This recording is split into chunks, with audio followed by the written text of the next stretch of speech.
Hello friends, आप सभी को मेरा नमस्कार। सबसे पहले आज हम डिस्कस करेंगे प्रॉपर्टीज़ ऑफ चार्ज के बारे में। देखिए, इससे पहले मैंने आपको पहला पहला जो लेक्चर था, पहला जो वीडियो डाला था मैंने, तो उसमें इलेक्ट्रिक चार्ज के बारे में बातचीत की थी नॉर्मली, और electron theory of electric charge भी देखा था। दूसरे पार्ट में चार्जिंग मेथड था। तीसरा जो पार्ट होगा अपना प्रॉपर्टीज़ ऑफ चार्ज का होगा, चार्ज की क्या क्या प्रॉपर्टीज़ है। पहली property additivity of electric charge होता है। इसमें जो भी सिस्टम होता है, उस सिस्टम में जो भी चार्ज होगा उन चार्जेस का क्या करेंगे, सम करेंगे, और वो सम ही क्या होगा, उस पूरे सिस्टम का क्या होगा, टोटल चार्ज होगा। बस ये ध्यान रखिएगा। जैसे कि ये बताया, वैसे चार्ज ऐसा क्यों होता है, चार्ज स्केलर क्वांटिटी होती है, तो उसमें जो भी सिस्टम में जो भी चार्ज होगा उन सभी चार्जेस को हम क्या देंगे, सम कर देंगे। तो सम करते ही पूरे सिस्टम का क्या आ जाएगा, वो टोटल चार्ज आ जाएगा। जैसे ये कोई सिस्टम है और इस सिस्टम में क्या है, ये चार्ज पार्टिकल्स हैं। इन सभी चार्ज पार्टिकल्स को जब सम करोगे तो पूरे सिस्टम का क्या आ जाएगा, टोटल चार्ज आ जाएगा। जैसे ये समेशन क्यों इसमें ऐड कर दिया, सभी को सम कर दिया, तो +6 क्यों, तो ये बॉडी पॉजिटिवली चार्ज, एक दूसरी बॉडी जिसमें दो पार्टिकल्स, एक पॉजिटिव एक नेगेटिव, सम कर दिया, टोटल चार्ज 0 हो गए।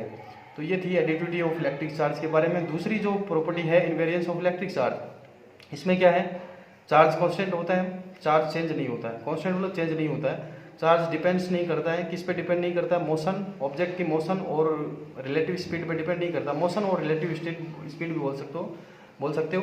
तो ये ध्यान रखिएगा, चार्ज चाहे रेस्ट में हो या मोशन में हो, चार्ज उस बॉडी का चेंज नहीं होने वाला है, क्योंकि चार्ज डिपेंड ही नहीं करता वेलोसिटी पे, मोशन पे डिपेंड ही नहीं करता। ऑब्जेक्ट की मोशन रिलेटिव मोशन, और ऑब्जेक्ट की जो रिलेटिव मोशन या वेलोसिटी, उस पर डिपेंड नहीं करता है। इसलिए चार्ज रेस्ट में हो या मोशन में हो तो चार्ज सेम ही रहेगा, उस बॉडी का चार्ज चेंज नहीं होगा।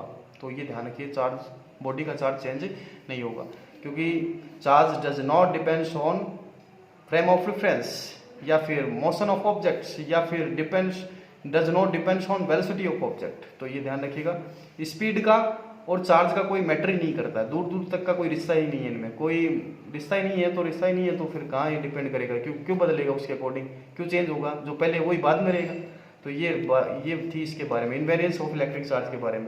इसमें स्पेसिफिक चार्ज को डिफाइन किया गया है। कोई भी ऑब्जेक्ट या बॉडी का स्पेसिफिक चार्ज क्या होता है, Q और M का रेशियो होता है, Q और M का रेशियो, ये Q/M होता है। Q क्या होता है, यहाँ ऑब्जेक्ट का क्या होता है, चार्ज, और ऑब्जेक्ट का मास कितना होता है, M होता है। तो ये ध्यान रखिएगा।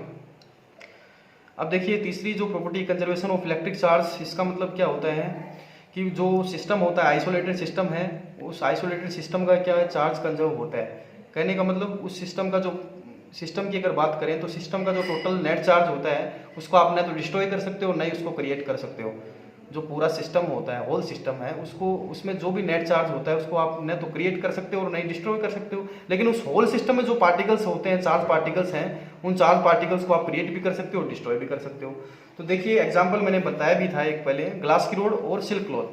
तो ग्लास की रोड और सिल्क क्लॉथ, स्टार्टिंग में चार्ज क्या होता है, 0 होता है, कोई भी एक्शन नहीं करते हैं। लेकिन जब एक्शन करते हैं तो क्या होता है, ग्लास की रोड और सिल्क क्लॉथ को जब रब करोगे तो रब करने से क्या होगा, ग्लास की रोड पॉजिटिवली चार्ज और सिल्क क्लॉथ क्या हो जाएगा, नेगेटिवली चार्ज। तो इसमें क्या हुआ है, इसमें जो पूरे सिस्टम की अगर बात करें, पूरा सिस्टम किससे मिलकर बना है, ग्लास की रोड और सिल्क क्लॉथ से। तो सिल्क क्लॉथ दोनों से मिलकर बना है। तो पूरे सिस्टम की अगर बात करें तो पूरे सिस्टम का टोटल चार्ज क्या होगा, 0 होगा, क्योंकि ग्लास की रोड पे जितना पॉजिटिवली चार्ज है उतना ही नेगेटिवली चार्ज कहाँ है, सिल्क क्लॉथ पे है। तो दोनों का सम करोगे तो पूरे सिस्टम का टोटल चार्ज क्या हो जाएगा, 0, जो कि पहले भी 0 ही था भाई। चार्ज करने से, रब करने से या चार्ज करने से पहले भी पूरे सिस्टम का चार्ज क्या था, 0 था, और रब करने के पश्चात यानी चार्ज करने के बाद भी टोटल चार्ज क्या होता है, पूरे सिस्टम का 0 होता है। तो इस प्रकार से चार्ज, इलेक्ट्रिक चार्ज क्या होता है, कंजर्व होता है। वैसे एक एग्जांपल और भी दिखाया, बीटा डीके बताया इसमें। तो इसमें न्यूट्रॉन क्या करता है, अपने आप को प्रोटॉन और इलेक्ट्रॉन में चेंज करता है। तो न्यूट्रॉन का चार्ज क्या होता है, 0, और बाद में भी कि 0। तो देखिए, ये प्रोसेस होने के बाद में भी चार्ज क्या रहता है, 0, प्रोटॉन और इलेक्ट्रॉन। तो प्रोटॉन पर चार्ज +1, इलेक्ट्रॉन -1, और एक न्यूट्रिनो पार्टिकल होता है इस पे, वैसे ही ये न्यूट्रल पार्टिकल है, 0 होता है। तो न्यूट्रॉन पर बीटा डी के प्रोसेस में क्या होता है, न्यूट्रॉन पर चार्ज 0, वैसे चार्ज 0 होता है इसका, और प्रोटॉन और इलेक्ट्रॉन का मिलकर के भी क्या होगा, इस पर +1 -1 टोटल क्या हो जाएगा, 0। तो ये इस प्रकार से पहले भी 0 और बाद में भी 0। तो लिखा, charge however remains 0 before and after the event, charge नहीं बदलने वाला। एक यूरेनियम का एग्जांपल लिया, इसमें 92 क्या है, प्रोटॉन्स हैं, चार्ज पार्टिकल्स हैं, और इसमें क्या है 90+2, तो ये भी क्या है 92। तो चार्ज क्या है, पॉजिटिव चार्ज 92 ही पहले है, 92 ही बाद में है, तो इसका मतलब क्या होगा चार्ज कांस्टेंट पहले और बाद में सेम ही रहता है, इस चार्ज क्या हो गया कंजर्व हो गया। अब लास्ट जो प्रॉपर्टी है क्वांटाइजेशन ऑफ इलेक्ट्रिक चार्ज की अगर बात करें, तो क्वांटाइजेशन ऑफ इलेक्ट्रिक चार्ज क्या होता है वो ध्यान से सुनिए। देखिए क्वांटा का मतलब होता है कोई पार्टिकल्स या इलेक्ट्रॉन भी बोल सकते हो। क्वांटा का मतलब पार्टिकल होता है ये या इलेक्ट्रॉन, तो उसका हमें क्वांटाइजेशन देखना है। तो क्वांटाइजेशन क्या मतलब इलेक्ट्रिक चार्ज का हमें क्वांटाइजेशन देखना है। तो ये कॉन्सेप्ट क्या होता है, ये देखिए कोई बॉडी का जो चार्ज होता है वो ऑलवेज क्या होता है, इलेक्ट्रॉनिक चार्ज का क्या होता है इंटीग्रल मल्टीपल होता है। It means Q equals to n e. Q का मतलब बॉडी पे टोटल चार्ज, ई का मतलब इलेक्ट्रॉनिक चार्ज, एन क्या होता है मल्टीपल, इंटीग्रल मल्टीपल होता है। तो ये होता है क्वांटाइजेशन का कॉन्सेप्ट होता है, ये याद रखिए Q बराबर एन ई के रूप में होता है। ये दिया जाता है कॉन्सेप्ट किसका, क्वांटाइजेशन ऑफ इलेक्ट्रिक चार्ज का। देखिए ये अगर ऐसा नहीं हो रहा है, मतलब इस रूप में आप किसी भी ऑब्जेक्ट को चार्ज दे भी सकते हो और उस ऑब्जेक्ट से चार्ज ले भी सकते हो, तो ये ध्यान रखिएगा। तो अगर क्वार्क्स, अगर देखिए एक एक्सेप्शन भी है इसमें, क्वार्क्स की बात करें, क्वार्क्स पार्टिकल्स हैं और इन पर जो चार्ज होता है वो फ्रैक्शन रूप में होता है।